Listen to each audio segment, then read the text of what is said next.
Imagine laying on a pavement, gasping for your final breath, and the people who were sent to protect you when they arrived, what they did was to slap cuffs on you.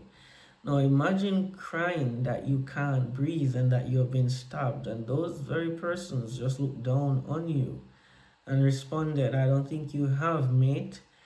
Now, this is not a dystopian film that we're talking about. It is something real that happened right here in the UK to an 18-year-old by the name of Henry Novak. And from the fatal injury or fatal knee and George Floyd's neck to the heartbreaking death of Latoya Bulgin in Jamaica and Renee Good and Alex Pretty, who were killed by federal ICE agents in the US, to countless other citizens around the world who have been failed by police. We're looking at a systematic or a global systematic failure of modern policing. We're not just looking at a breakdown in law enforcement. What we're looking at is a systematic bankruptcy of human empathy, because when the uniform becomes a shield against accountability, and when institution constantly chooses darkness over transparency, policing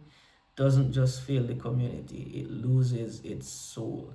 It is time to talk about the moral crisis of modern policing. I'm Rashane, and this is Moral Compass.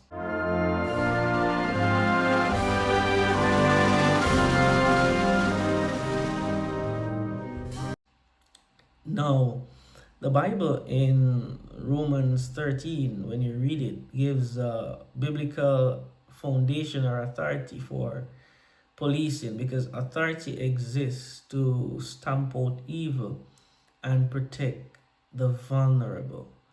Authority exists to protect the innocent and to root out evil.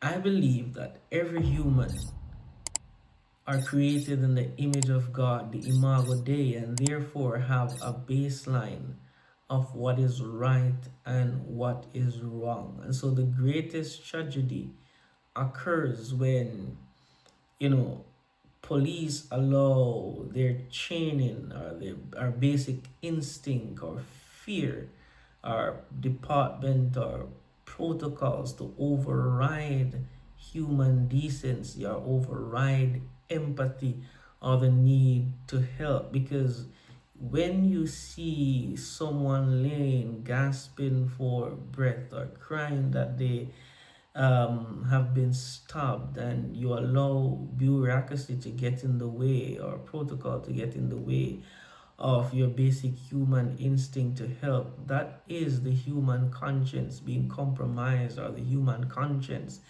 being suppressed. And we want to look at a few case studies of a breakdown of policing in different parts of the world. We want to look at the case study of Henry Novak. Now, this young man was stopped. His attacker, I believe, accused him of racism. And when the police arrived, what they did, this young man was laying, gasping for dear breath. And rather than helping, they slapped cuffs on him. He was crying that he could not breathe and that he was stopped. And those who were sent to help him responded that, I don't think you have, mate. And what happened was that they allow protocols or procedure or bureaucracy to get in the way of human decency, because I don't believe that it would have taken much for them to actually check and see that he was in genuine need of medical help, immediate medical help, as a matter of fact. But they allowed their training and bureaucracy to get in the way.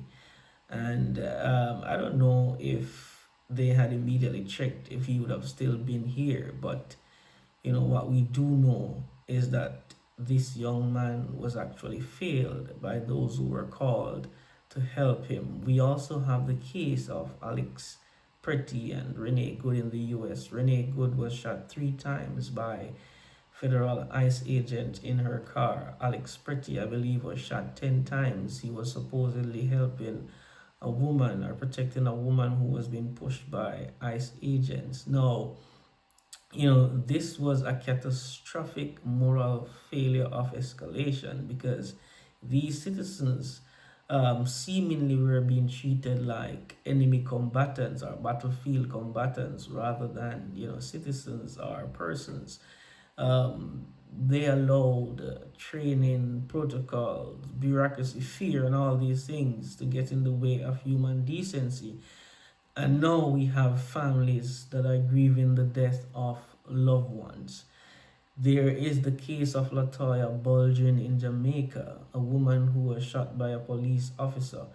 And there was a video going around on social media where the officer was standing in front of the car and the car moved forward. I'm not sure if she had intended to drive away or what was happening, and the officer shot her in the car. No, the real tragedy, but not necessarily real tragedy because the loss of life is a tragedy, but one of the saddest part of it is how her body was handled after she was shot, because she was dragged from the vehicle and dropped on the pavement and then thrown in the back of a service vehicle. And as they tried to shut the vehicle, the body was in the way. They keep slamming the back of it on her body. And eyewitness state that as they were driving her away, supposedly to the hospital, that the body fell from the vehicle. Not sure how true that is. But I'm not even anti-policing because I've never in my entire life been disrespectful to a police. I've had many encounters with police. I've had traffic tickets. I've been stopped by police and issued tickets, and I've never been disrespectful. As a matter of fact, on one occasion when I was stopped by police, if the police themselves asked me to pray for them, and I prayed with them, and then I